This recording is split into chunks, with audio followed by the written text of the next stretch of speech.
श्री गणेशाय नमः। वागर्थाविव संपृक्तौ वागर्थप्रतिपत्तये जगतः पितरौ वन्दे पार्वती परमेश्वरौ।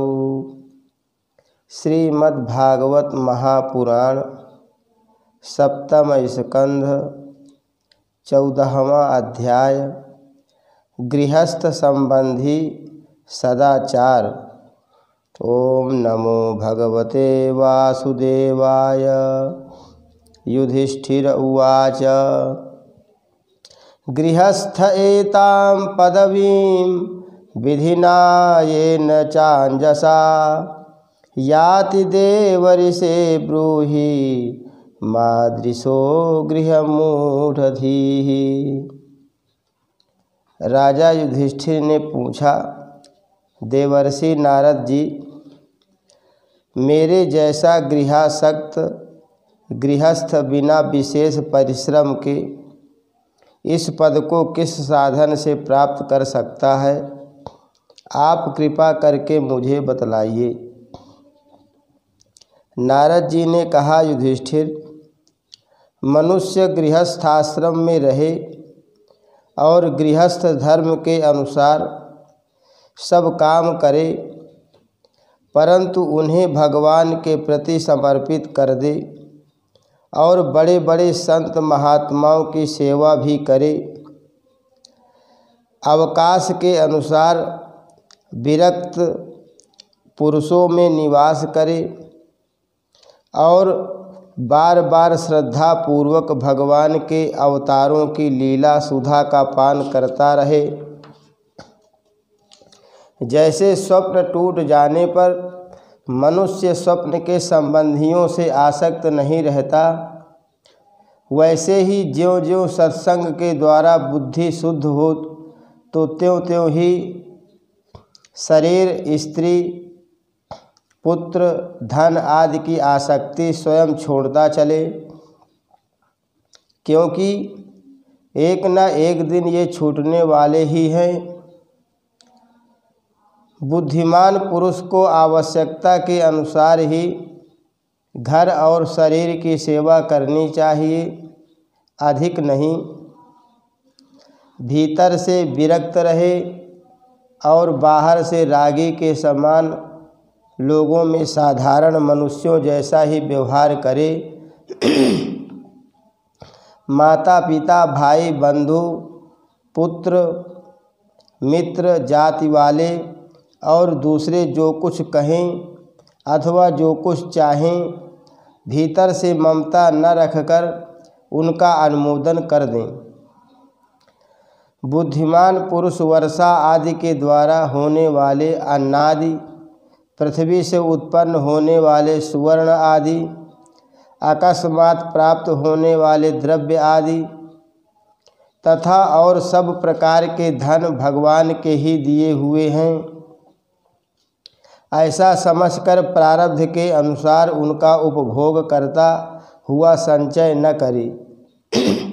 उन्हें पूर्वोक्त साधु सेवा आदि कर्मों में लगा दे।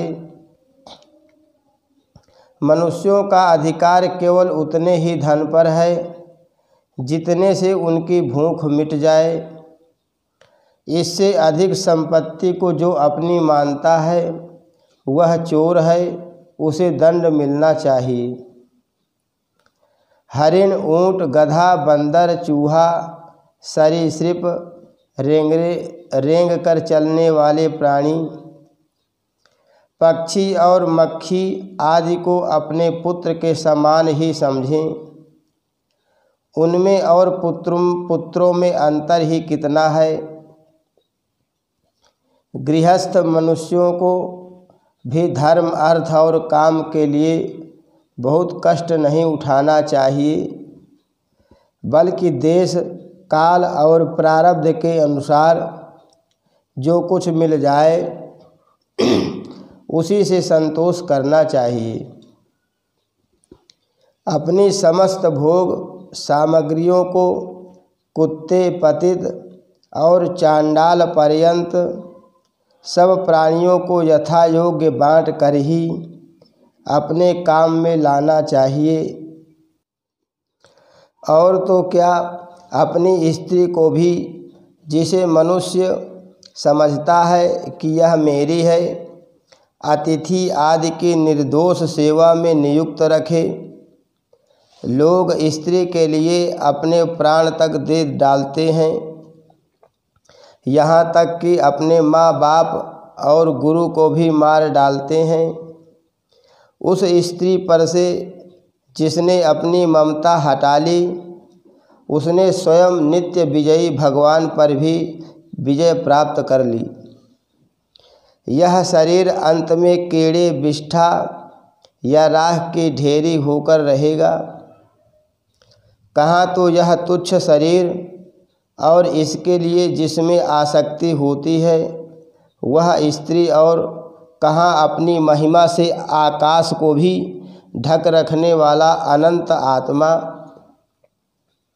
गृहस्थ को चाहिए कि प्रारब्ध से प्राप्त और पंचयज्ञ आदि से बचे हुए अन्न से ही अपना जीवन निर्वाह करे। जो बुद्धिमान पुरुष इसके सिवा और किसी वस्तु में स्वत्व नहीं रखते, उन्हें संतों का पद प्राप्त होता है। अपनी वर्णाश्रम विहित वृत्ति के द्वारा प्राप्त सामग्रियों से प्रतिदिन देवता, ऋषि, मनुष्य, भूत और पितृगण का तथा अपने आत्मा का पूजन करना चाहिए। यह एक ही परमेश्वर की भिन्न भिन्न रूपों में आराधना है। यदि अपने को अधिकार आदि यज्ञ के लिए आवश्यक सब वस्तुएं प्राप्त हों तो बड़े बड़े यज्ञ या अग्निहोत्र आदि के द्वारा भगवान की आराधना करनी चाहिए। युधिष्ठिर, वैसे तो समस्त यज्ञों के भोक्ता भगवान ही हैं, परंतु ब्राह्मण के मुख में अर्पित किए हुए हविष्यान्न से उनकी जैसी तृप्ति होती है, वैसी अग्नि के मुख में हवन करने से नहीं होती। इसलिए ब्राह्मण, देवता, मनुष्य आदि सभी प्राणियों में यथा योग्य उनके उपयुक्त सामग्रियों के द्वारा सबके हृदय में अंतर्यामी रूप से विराजमान भगवान की पूजा करनी चाहिए। इनमें प्रधानता ब्राह्मणों की ही है। धनी द्विज को अपने धन के अनुसार आश्विन मास के कृष्ण पक्ष में अपने माता पिता तथा उनके बंधुओं, पितामह, मातामह आदि का भी महालय श्राद्ध करना चाहिए। इसके सिवा अयन, कर्क एवं मकर की संक्रांति, विषुव, तुला और मेष की संक्रांति,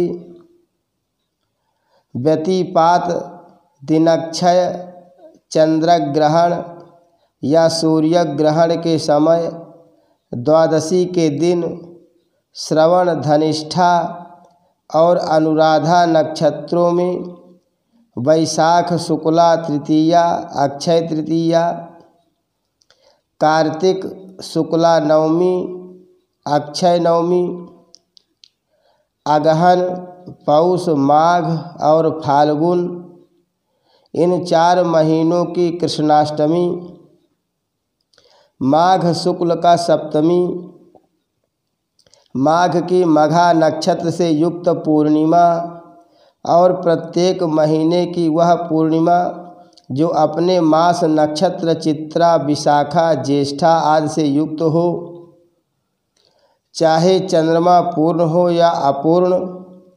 द्वादशी तिथि का अनुराधा, श्रवण, उत्तरा फाल्गुनी, उत्तरा साढ़ा और उत्तरा भाद्रपदा के साथ योग।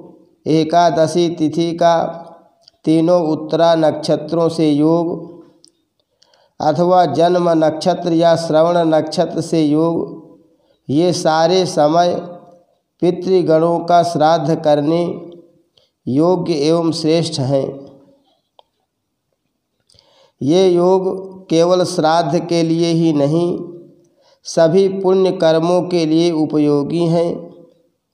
ये कल्याणकारी साधना के उपयुक्त और शुभ की अभिवृद्धि करने वाले हैं। इन अवसरों पर अपनी पूरी शक्ति लगाकर शुभ कर्म करने चाहिए। इसी में जीवन की सफलता है। इन शुभ संयोगों में जो स्नान, जप, होम, व्रत तथा देवता और ब्राह्मणों की पूजा की जाती है, अथवा जो कुछ देवता, पितर, मनुष्य एवं प्राणियों को समर्पित किया जाता है, उसका फल अक्षय होता है। युधिष्ठिर, इसी प्रकार स्त्री के पुंसवन आदि, संतान के जात कर्मादि तथा अपने यज्ञ, दीक्षा आदि संस्कारों के समय, शवदाह के दिन या वार्षिक श्राद्ध के उपलक्ष्य में अथवा अन्य मांगलिक कर्मों में दान आदि शुभ कर्म करने चाहिए। युधिष्ठिर, अब मैं उन स्थानों का वर्णन करता हूँ जो धर्म आदि श्रेय की प्राप्ति कराने वाले हैं। सब में पवित्र देश वह है जिसमें सतपात्र मिलते हों, जिनमें यह सारा चर और अचर जगत स्थित है। उन भगवान की प्रतिमा जिस देश में हो, वहाँ तप, विद्या एवं दया आदि गुणों से युक्त ब्राह्मणों के परिवार निवास करते हों, तथा जहाँ जहाँ भगवान की पूजा होती हो और पुराणों में प्रसिद्ध गंगा आदि नदियाँ हों, वे सभी स्थान परम कल्याणकारी हैं। पुष्कर आदि सरोवर सिद्ध पुरुषों के द्वारा सेवित क्षेत्र, कुरुक्षेत्र, गया, प्रयाग, पुलहाश्रम, सालग्राम क्षेत्र, नैमिषारण्य, फाल्गुन क्षेत्र, सेतुबंध, प्रभास, द्वारका, काशी, मथुरा, पंपासर, बिंदु सरोवर, बदरिकाश्रम, अलकनंदा, भगवान सीताराम जी के आश्रम, अयोध्या, चित्रकूट आदि, महेंद्र और मलय आदि समस्त कुल पर्वत और जहाँ जहाँ भगवान के अर्चावतार हैं, वे सब के सब देश अत्यंत पवित्र हैं। कल्याणकामी पुरुष को बार बार इन देशों का सेवन करना चाहिए। इन स्थानों पर जो पुण्य कर्म किए जाते हैं, मनुष्यों को उनका 1000 गुना फल मिलता है। युधिष्ठिर, पात्र निर्णय के प्रसंग में पात्र के गुणों को जानने वाले विवेकी पुरुषों ने एकमात्र भगवान को ही सतपात्र बतलाया है। यह चराचर जगत उन्हीं का स्वरूप है। अभी तुम्हारे इसी यज्ञ की बात है। देवता, ऋषि, सिद्ध और सनकादिकों के रहने पर भी अग्र पूजा के लिए भगवान श्री कृष्ण को ही पात्र समझा गया। असंख्य जीवों से भरपूर इस ब्रह्मांड रूप महावृक्ष के एकमात्र मूल भगवान श्री कृष्ण ही हैं। इसलिए उनकी पूजा से समस्त जीवों की आत्मा तृप्त हो जाती है। उन्होंने मनुष्य, पशु, पक्षी, ऋषि और देवता आदि के शरीर रूप पुरों की रचना की है तथा वे ही इन पुरों में जीव रूप से शयन भी करते हैं। इसी से उनका एक नाम पुरुष भी है। युधिष्ठिर, एक रस रहते हुए भी भगवान इन मनुष्यादि शरीरों में उनकी विभिन्नता के कारण न्यूनाधिक रूप से प्रकाशमान हैं। इसलिए पशु पक्षी आदि शरीरों की अपेक्षा मनुष्य ही श्रेष्ठ पात्र है। और मनुष्यों में भी जिसमें भगवान का अंश तप योगादि जितना ही अधिक पाया जाता है, वह उतना ही श्रेष्ठ है। युधिष्ठिर, त्रेता आदि युगों में जब विद्वानों ने देखा कि मनुष्य परस्पर एक दूसरे का अपमान आदि करते हैं, तब उन लोगों ने उपासना की सिद्धि के लिए भगवान की प्रतिमा की प्रतिष्ठा की। तभी से कितने ही लोग बड़ी श्रद्धा और सामग्री से प्रतिमा में ही भगवान की पूजा करते हैं, परंतु जो मनुष्य से द्वेष करते हैं उन्हें प्रतिमा की उपासना करने पर भी सिद्धि नहीं मिल सकती। युधिष्ठिर, मनुष्यों में भी ब्राह्मण विशेष सुपात्र माना गया है, क्योंकि वह अपनी तपस्या, विद्या और संतोष आदि गुणों से भगवान के वेद रूप शरीर को धारण करता है। महाराज, हमारी और तुम्हारी तो बात ही क्या, ये जो सर्वात्मा भगवान श्री कृष्ण हैं, इनके भी इष्ट देव ब्राह्मण ही हैं, क्योंकि उनके चरणों की धूल से तीनों लोग पवित्र होते रहते हैं। हरि शरणम। श्री कृष्णार्पणमस्तु।